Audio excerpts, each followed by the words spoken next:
Alice's Adventures in Wonderland by Lewis Carroll. Chapter 2. The Pool of Tears.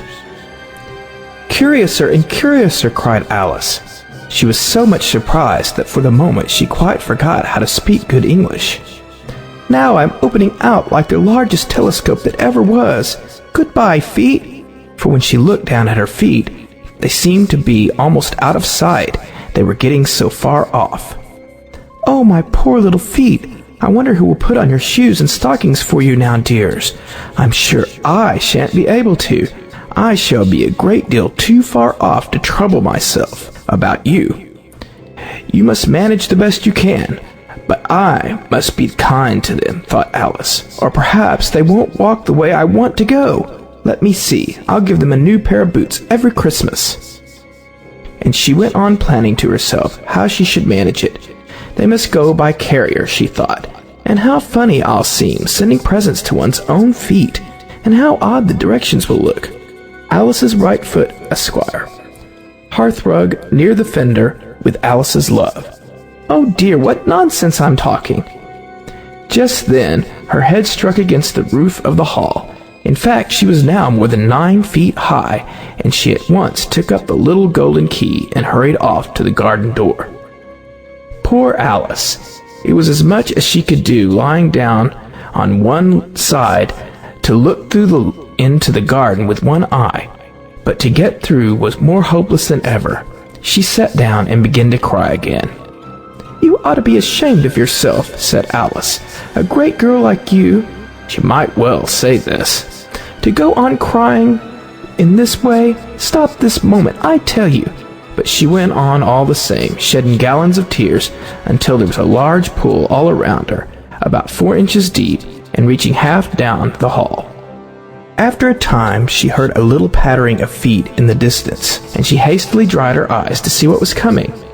It was the White Rabbit returning, splendidly dressed with a pair of white kid gloves in one hand and a large fan in the other. He came trotting along in a great hurry, muttering to himself as he came, "Oh, the Duchess, the Duchess! Oh, won't she be savage if I've kept her waiting?" Alice felt so desperate that she was ready to ask help of anyone. So when the rabbit came near her, she began in a low, timid voice, "If you please, sir." The rabbit started violently, dropped the white kid gloves and the fan, and scurried away into the darkness, as hard as he could go. Alice took up the fan and gloves, and as the hall was very hot, she kept fanning herself all the time she went on talking. "Dear, dear, how queer everything is today, and yesterday things went on just as usual. I wonder if I've been changed in the night. Let me think, was I the same when I got up this morning? I almost think I can remember feeling a little different, but if I'm not the same, the next question is, who in the world am I? Ah, that's the great puzzle." And she began thinking over all the children that she knew that were of the same age as herself, to see if she could have been changed for any of them. "I'm sure I'm not Ada," she said, "for her hair goes in such long ringlets, and mine doesn't go in ringlets at all. And I'm sure I can't be Mabel, for I know all sorts of things. And she knows such a very little. Besides, she, and I'm I. And oh dear, how puzzling it all is. I'll try if I know all the things I used to know.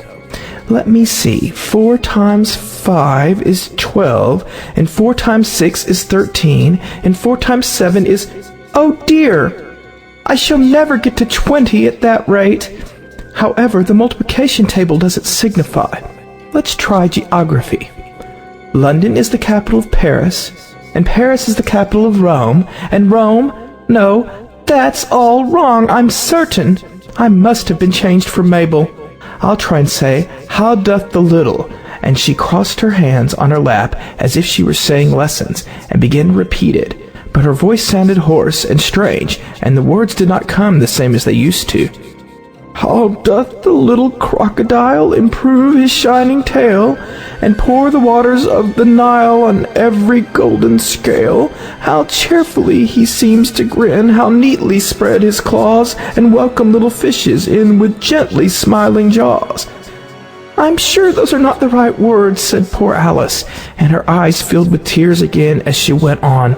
I must be Mabel after all, and I shall have to go and live in that poky little house, and have next to no toys to play with, and oh, ever so many lessons to learn. No, I've made up my mind about it. If I'm Mabel, I'll stay down here. It'll be no use their putting their heads down and saying, "Come up again, dear." I shall only look up and say, "Who am I then? Tell me that first, and then, if I like being that person, I'll come up. If not, I'll stay down here till I'm somebody else." "But oh dear," cried Alice, with a sudden burst of tears, "I do wish they would put their heads down. I am so very tired of being all alone here."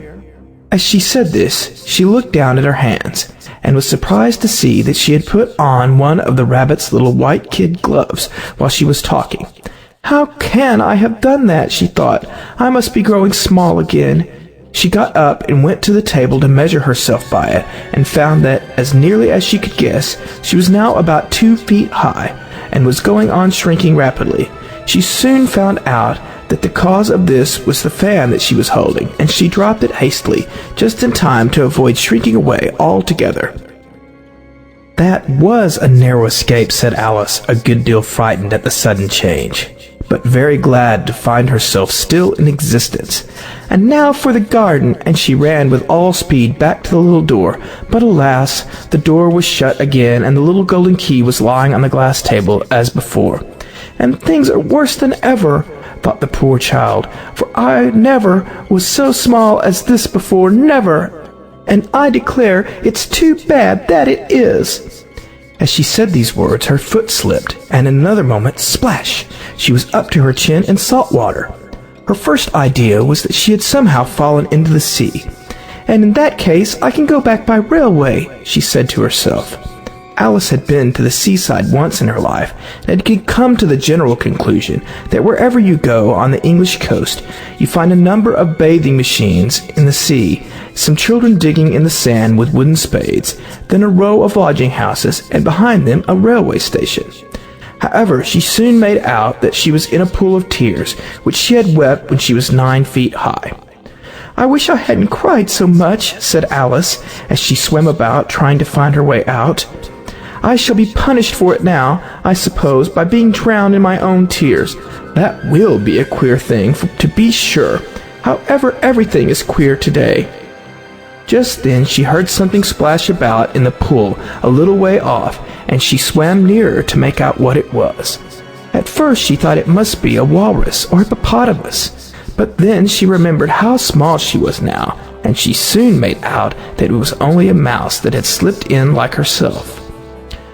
"Would it be of any use now," thought Alice, "to speak to this mouse? Everything is so out of the way down here that I should think very likely it can talk. At any rate, there's no harm in trying." So she began, "Oh, mouse, do you know the way out of this pool? I am very tired of swimming about here. Oh, mouse." Alice thought this must be the right way of speaking to a mouse. She had never done such a thing before, but she remembered having seen her brother's Latin grammar, "A mouse of a mouse, to a mouse, oh mouse." The mouse looked at her rather inquisitively, and seemed to her to wink with one of its little eyes, but it said nothing. "Perhaps it doesn't understand English," thought Alice. "I dare say it's a French mouse, come over with William the Conqueror." With all her knowledge of history, Alice had no clear notion how long ago anything had happened. So she began again, "Où est mon chat?" which was the first sentence in her French lesson book. The mouse gave a sudden leap out of the water and seemed to quiver all over with fright. "Oh, I beg your pardon," cried Alice hastily, afraid that she had hurt the poor animal's feelings. "I quite forgot you don't like cats." "Not like cats?" cried the mouse in a shrill, passionate voice. "Would you like cats if you were me?" "Well, perhaps not," said Alice in a soothing tone. "Don't be angry about it. And yet, I wish I could show you our cat, Dinah. I think you'd take a fancy to cats if you could only see her.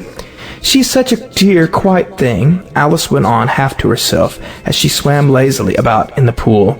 and she sits purring so nicely by the fire, licking her paws and washing her face, and she is such a nice soft thing to nurse, and she's such a capital one for catching mice. Oh, I beg your pardon, cried Alice again, for this time the mouse was bristling all over, and she felt certain it must be really offended. We won't talk about her any more, if you'd rather not. We, indeed, cried the mouse, who was trembling down to the end of his tail. As if I would talk on such a subject. Our family always hated cats.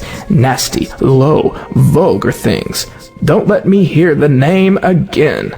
I won't indeed, said Alice, in a great hurry to change the subject of conversation. And you, are you fond of dogs? The mouse did not answer, so Alice went on eagerly. There is such a nice little dog near our house I should like to show you.